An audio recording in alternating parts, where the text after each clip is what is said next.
የዲደብልዩ ዜና ጤና ይስጥልኝ አድማጮች፣ እንደምን አመሻችሁ። በቅድሚያም አርዕስተ ዜናዎቹን አሰማለሁ።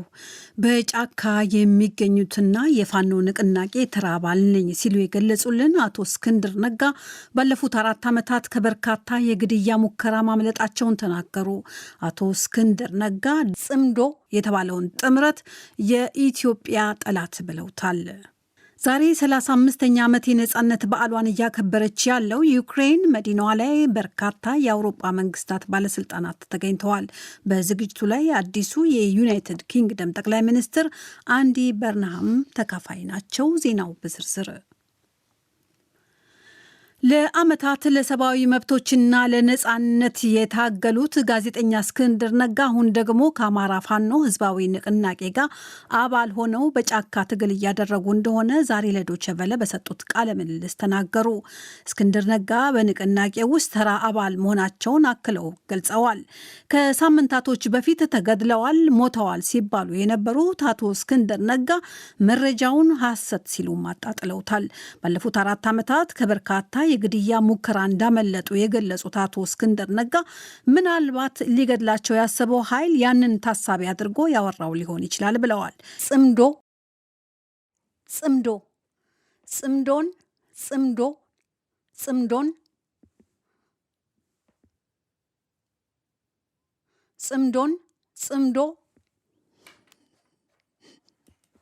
የተባለው ጥምረትን በተመለከተ አቶ እስክንድር ነጋ የአማራና የኢትዮጵያ ጠላቶች ነው ብለውታል። ንቅናቄያቸው ከመላ አባላቱ እውቅና ውጪ ከሌሎች ኃይሎች ጋር ጥምረት ለመፍጠር መሞከሩ ተቀባይነት የለውም ሲሉም ዛሬ ከዶይቼ ቬለ ጋር ባደረጉት ቃለ ምልልሳቸው ተናግረዋል።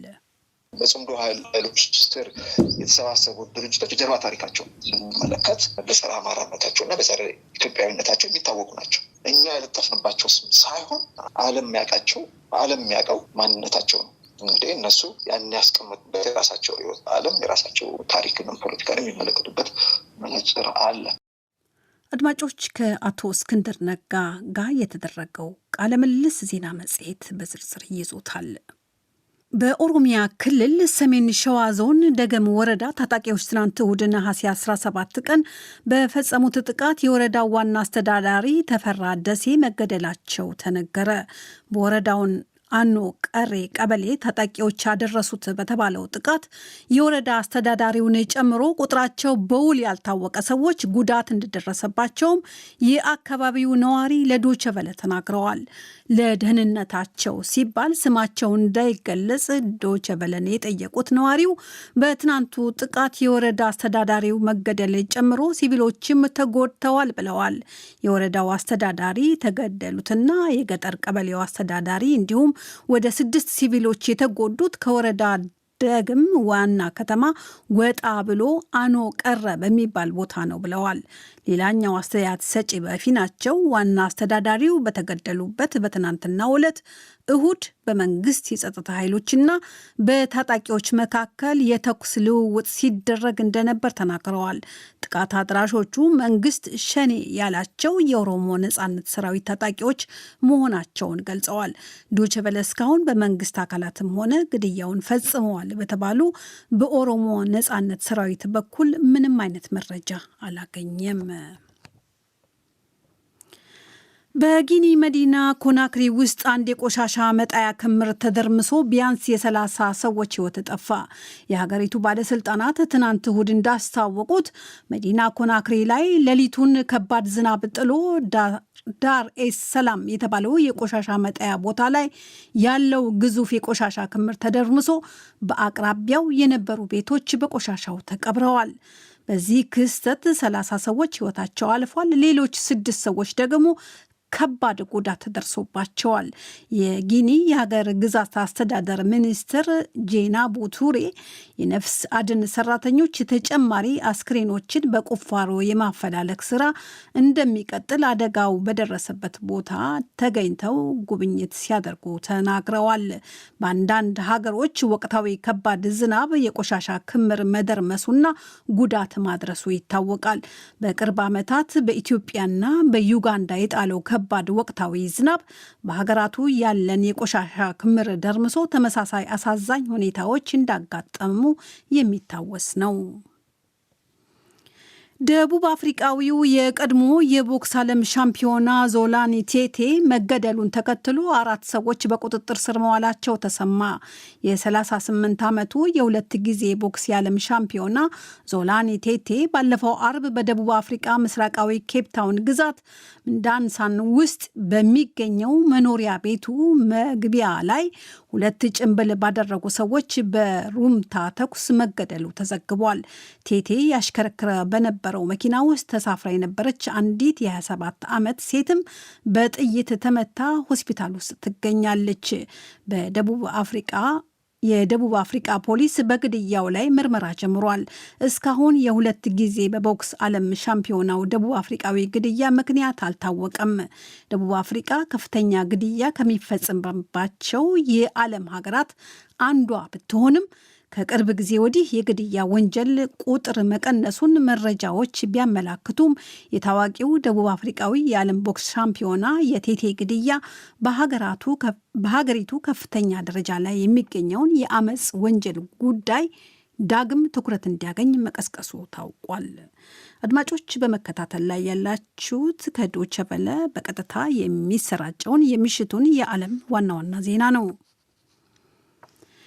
የዩናይትድ ኪንግደም አዲሱ ጠቅላይ ሚኒስትር አንዲ በርንሃም ዛሬ ሰኞ ዩክሬንን ለመጎብኘት መዲና ኪየቭ ገብተዋል። የዩናይትድ ኪንግደም አዲሱ ጠቅላይ ሚኒስትር ስልጣን ከያዙ በኋላ ዛሬ ዩክሬንን በመጎብኘት ዓለም አቀፍ ጉብኝታቸውን አንድ ብለው ጀምረዋል። ጠቅላይ ሚኒስትሩ የዩክሬን የውጭ ደጋፊዎች ቡድን ጥምረት ጉባኤን ከጀርመኑ መራሄ መንግስት ፍሬድሪክ ሜርስ እና ከፈረንሳዩ ፕሬዚዳንት አማኑኤል ማክሮ ጋር በመሆን በጋራ እንደሚመሩም ታውቋል። ይህን ጉባኤ አንዳንድ መሪዎች በአካል ሌሎች ደግሞ በድምፅ ግንኙነት ይሳተፋሉ ተብሏል። ሩሲያ በጎርጎሮሳውያኑ የካቲት 2022 የዩክሬን ሙሉ ወረራን ከጀመረች ጊዜ ጀምሮ ዩናይትድ ኪንግደም የዩክሬን ጠንካራ ዓለም አቀፍ ደጋፊ ሀገሮች መካከል አንዷ መሆኗ ይታወቃል። ዛሬ ኪየቭ ጉብኝትና የዩክሬን ደጋፊዎች ሀገሮች ጥምረት ጉባኤ ለመካሄድ የበቃው ዩክሬን ከቀድሞ ሶቪየት ህብረት ነጻ የወጣችበትን 35ኛ ዓመት እያከበረች ባለበት ወቅት ነው። ጠቅላይ ሚኒስትር አንዲ በርንሃም ሀገራቸው የዩናይትድ ኪንግደም ለዩክሬን የገባችውን ቃል ኪዳን ሁሉ እንደምታከብር በክብረ በዓሉ ላይ ተናግረዋል።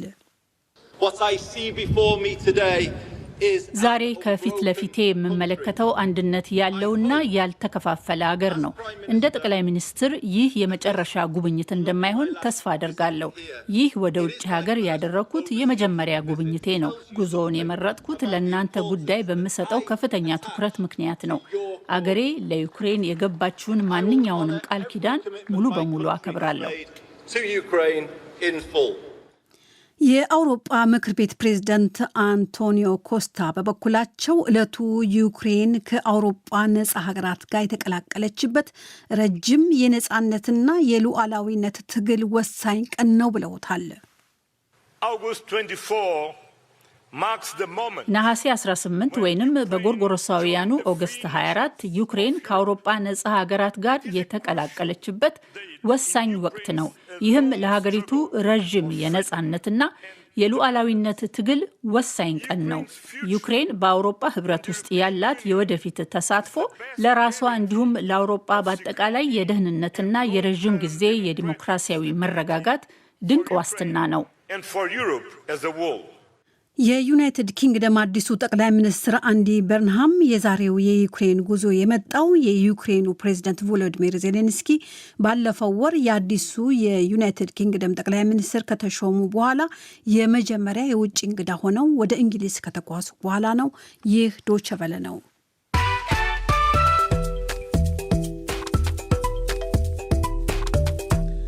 አድማጮች የምሽቱን የዓለም ዋና ዋና ዜናዎች ከማብቃታችን በፊት ርዕሰ ወሬዎቹን በድጋሚ ነው። በጫካ የሚገኙትና የፋኖ ንቅናቄ ተራ አባል ነኝ ሲሉ የገለጹልን አቶ እስክንድር ነጋ ባለፉት 4 ዓመታት ከበርካታ የግድያ ሙከራ ማምለጣቸውን ተናገሩ። አቶ እስክንድር ነጋ ጽምዶ የተባለውን ጥምረት የኢትዮጵያ ጠላት ብለውታል።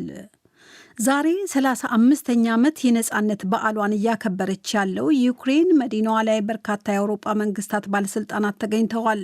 በዝግጅቱ ላይ አዲሱ የዩናይትድ ኪንግደም ጠቅላይ ሚኒስትር አንዲ በርንሃም ተካፋይ ናቸው። ዜናው አበቃ። ለዓለም ዋና ዋና ዜና አዜብ ታደሰን አመሰግናለሁ።